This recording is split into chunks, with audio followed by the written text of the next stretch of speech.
Sejarah Kerajaan Cina merupakan salah satu sejarah norma budaya istiadat tertua di dunia. Peradaban Cina ini berawal dari beragam negara kota di sepanjang lembah Sungai Kuning pada zaman Neolitikum. Sejarah tertulis Cina dimulai sejak dinasti Shang, yaitu sekitar tahun 1750 sebelum Masehi hingga 1045 sebelum Masehi. Kemudian dilanjut dengan dinasti Zhou, yaitu pada tahun 1045 sebelum Masehi sampai 256 sebelum Masehi, yang melanjutkan dinasti Shang. Dinasti ini merupakan dinasti yang sangat lama berkuasa. Pada zaman dinasti inilah tulisan Cina modern mulai berkembang. Dinasti Zhou terpecah menjadi beberapa negara kota yang membuat periode negara perang, dan pada tahun 221 sebelum Masehi, Qin Shi Huang menyatukan beragam kerajaan ini dan mendirikan kekaisaran pertama Cina. Menurut sejarah, Cina juga sudah ada sejak zaman Paleolitik dan Neolitik. Sejak zaman Paleolitik ditemukan spesimen Homo erectus, yaitu berupa manusia Peking yang ditemukan pada tahun 1965. Kemudian ditemukan 3 pecahan tembikar yang berasal dari 16.500 dan 19.000 sebelum Masehi yang ditemukan di Gua Liuzhou. Kemudian pada zaman Neolitik di Cina mampu dilacak sampai 10.000 sebelum Masehi, yaitu dengan bukti-bukti awal pertanian millet yang mempunyai penanggalan radiokarbon sekitar 7.000 sebelum Masehi. Sebenarnya sejarah awal Cina ini sumbernya masih berbelit karena kurangnya tulisan pada periode ini, dan dokumen-dokumen yang pada masa sesudahnya itu bercampur dengan fakta dan fiksi pada zaman ini. Mengenai apa yang materi yang tadi sudah disampaikan, selanjutnya pembahasan mengenai peradaban Cina pra-Islam. Nah, di sini saya akan menyampaikan sedikit mengenai beberapa dinasti yang berada di Cina, yaitu dinasti Song, yang menempatkan Muslim dalam perdagangan kaisar, membangun masjid. Jadi ketika dinasti Song berkuasa, mereka itu menempatkan para Muslim dalam jabatan urusan perdagangan mereka, seperti semacam menteri perdagangan yang mengurusi semua perdagangan. Kantor dan direktur perdagangan selalu dipegang oleh Muslim. Lalu pada zaman dinasti Song juga agama Islam dianggap lebih mulia oleh rakyat Cina.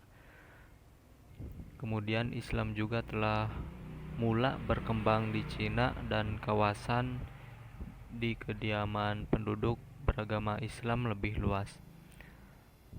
Kemudian dinasti Yuan, orang Mongol itu mahir berperang, mengangkat Muslim sebagai pejabat namun melawan Muslim, yaitu masa dinasti Mongol Yuan pada tahun 1274 sampai 1368 Masehi.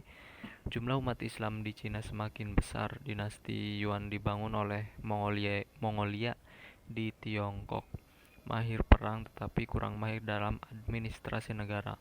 Bangsa Cina Han yang ditaklukkan memiliki peradaban lebih maju, maka dinasti Yuan mengangkat turunan Muslim sebagai pejabat negara karena faktor politik yang tidak memungkinkan mengangkat orang non-Muslim. Sehingga pada pengaruh umat Islam di Cina semakin kuat. Ratusan ribu Muslim di wilayah Barat dan Asia Tenggara direkrut dinasti Mongol untuk membantu perluasan wilayah kekaisaran. Para ilmuwan Muslim juga mengkaji astronomi, menyusun kalender, dan mendesain Khanbaluk sebagai ibu kota dinasti Yuan.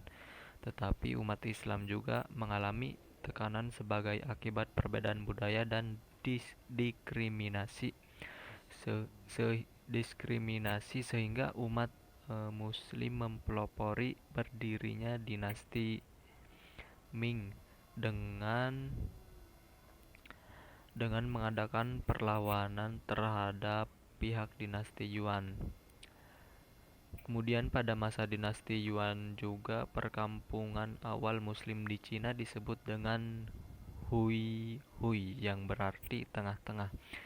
Dan dari sinilah akhirnya muncul etnis Hui di Cina. Etnis yang dominan beragama Islam yang Puritan. Peran kaum muslim semakin besar pada dinasti Yuan. Mereka dipekerjakan sebagai pegawai administrasi negara, perpajakan, astronomi, serta penanggalan dan arsitektur. Bahkan pada masa itu peradaban Islam tumbuh pesat dan mewarnai kota-kota yang ada di Cina. Juga mewarnai gaya hidup orang Cina. Dalam kungfu pun di Cina dikenal sebagai kungfu aliran muslim yang hanya diwariskan di pesantren-pesantren dan turun-temurun di antara kaum muslim yang terkenal akan harga dirinya. Kemudian dinasti Ming. Zhu Yuanzhang mempunyai 6 jenderal muslim, mendirikan tembok raksasa untuk menghalau orang Mongol. Jadi setelah dinasti Yuan telah digantikan para Mongol sudah diusir, maka berdirilah dinasti Ming. Inilah masa keemasan Islam. Dinasti Ming adalah para Cina dari kalangan Han, dan mereka sangat baik kepada Muslim. Pendiri dari dinasti Ming bernama Yu Zuanzang. Dialah yang mendirikan dinasti ini, dan dalam pasukannya dia mempunyai 6 jenderal Muslim. Jadi dia mengirim salah seorang di antara mereka yang merupakan jenderal paling dipercayainya untuk pergi dan melanjutkan memerangi para Mongol. Seperti kita ketahui bahwa para Mongol mulai menyerang Cina lagi, sehingga orang Cina membangun tembok Cina. Tembok raksasa ini sebenarnya dibuat untuk menghalau orang-orang Mongol. Yang keempat, dinasti Manchukuo. Masa surutnya pengaruh Islam memecah belah umat Islam. Dinasti Manchukuo ini yang pada tahun 1644 sampai 1911 adalah awal surutnya pengaruh Islam di Tiongkok. Karena dianggap sebagai pembela utama dinasti Ming, maka semua kegiatan agama, pembangunan masjid, dan ibadah haji ke Tanah Suci Makkah dilarang. Politik divide et impera digunakan untuk memecah belah umat Islam yang terdiri dari bangsa Han, Tibet, dan Mongol. Akibatnya ketika ketiga suku penganut Islam itu saling bermusuhan, tindakan represif dinasti Qing itu memicu pemberontakan Muslim Pantai yang terjadi di Provinsi Yunnan dari tahun 1855 Masehi hingga 1873 Masehi. Pemberontakan umat Muslim keturunan Han belakangan diikuti oleh orang-orang Han secara umum. Kemudian yang kelima, dinasti Yun Shan yang mendirikan Republik Cina bebas beragama, memfasilitasi setiap agama khususnya Islam. Jadi setelah jatuhnya dinasti Qing, dinasti Sun Yat-sen akhirnya mendirikan Republik Cina. Rakyat Han, Hui atau Muslim, Meng atau Mongol, dan Shang atau Tibet berada di bawah Republik Cina. Pada tahun 1911, Provinsi Qinghai, Gansu, dan Ningxia berada dalam kekuasaan Muslim, yakni keluarga. Kondisi umat Islam di Cina makin memburuk. Ketika terjadi revolusi budaya, pemerintah mulai mengendorkan kebijakan kepada Muslim. Pada tahun 1978, kini Islam kembali menggeliat di Cina. Hal itu ditandai dengan banyaknya masjid serta aktivitas Muslim antar etnis di Cina. Terima kasih. Terima kasih kepada Saudara Abdul Latif yang sudah sedikit menyampaikan, memaparkan mengenai tentang materinya tadi. Oke, mungkin bisa langsung saja untuk menyingkat waktu. Materi selanjutnya yaitu akan sedikit disampaikan oleh saudari Ade Maulidia yang akan menyampaikan mengenai tentang peradaban India pra-Islam. Oke, kepada saudari Ade dipersilahkan. Selanjutnya yaitu sejarah India. Pada 5000 tahun sebelum Masehi, India dijadikan salah satu tempat pertama yang dihuni manusia setelah migrasi dari Afrika. Menurut sejarah, India dahulunya merupakan kota perunggu yang dibangun oleh bangsa Harappa di Sungai Indus atau Pakistan modern, yang kemudian runtuh bersamaan dengan zaman besi India. Kemudian pada abad 6 sebelum Masehi, Mahavira dan Gautama Buddha lahir. Disusul dengan datangnya bangsa Weda atau Arya yang menaklukkan India Utara termasuk lembah Gangga. Selain itu, mereka menghasilkan agama Hindu yang sebelumnya mereka ikut terlebih dahulu dengan agama lokal. Tahun 539 Masehi, Sungai Indus atau Pakistan modern ini diserang oleh Kores Agung dan dijadikan bagian Kekaisaran Persia. Setelah itu bermunculan negara-negara kuat India. Yang pertama yaitu Kekaisaran Maurya yang berdiri pada tahun 321 Masehi dan runtuh pada tahun 184 sebelum Masehi. Kekaisaran Maurya ini berhasil menaklukkan sebagian benua India. Setelah itu muncul lagi Kekaisaran Gupta, yaitu pada tahun 320 Masehi hingga 550 Masehi. Pada masa ini ajaran Hindu berkembang dan juga disebut sebagai zaman keemasan India. Dimulai sekitar 400-an Masehi, gelombang serangan dari Asia Tengah dan Asia Barat mulai menyerbu India. Awalnya suku Han menyerang, kemudian setelah runtuhnya Gupta, kaum muslim berhasil merebut India Utara dan mendirikan Kesultanan Delhi. Sekitar 1200-an dan 1300-an Masehi, Mongol juga melakukan serangan berulang ke India, khususnya India Utara. Kekuasaan Mongol ini sempat menghilang sebelum akhirnya pada 1526 Masehi berdiri negara Mongol bernama Kekaisaran Mughal, yang pada tahun 1700-an Masehi melemah dan terpecah menjadi kerajaan-kerajaan kecil, yaitu peradaban India pra-Islam.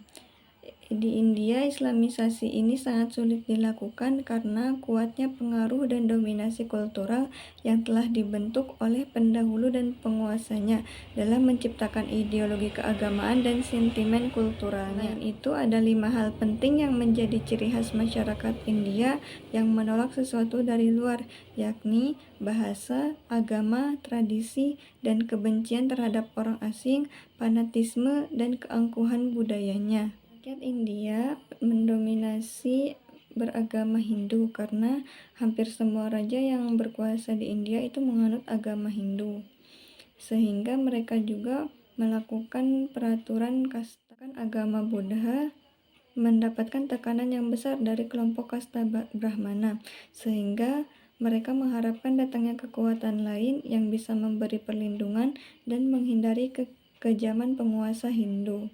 Karena pada masa itu agama Buddha dan Hindu banyak sekali persaingan, misalkan terjadinya perebutan kekuasaan dan lain sebagainya. Agama Buddha ini banyak terkalahkan dalam persaingan, akhirnya mereka terbuka untuk menerima Islam.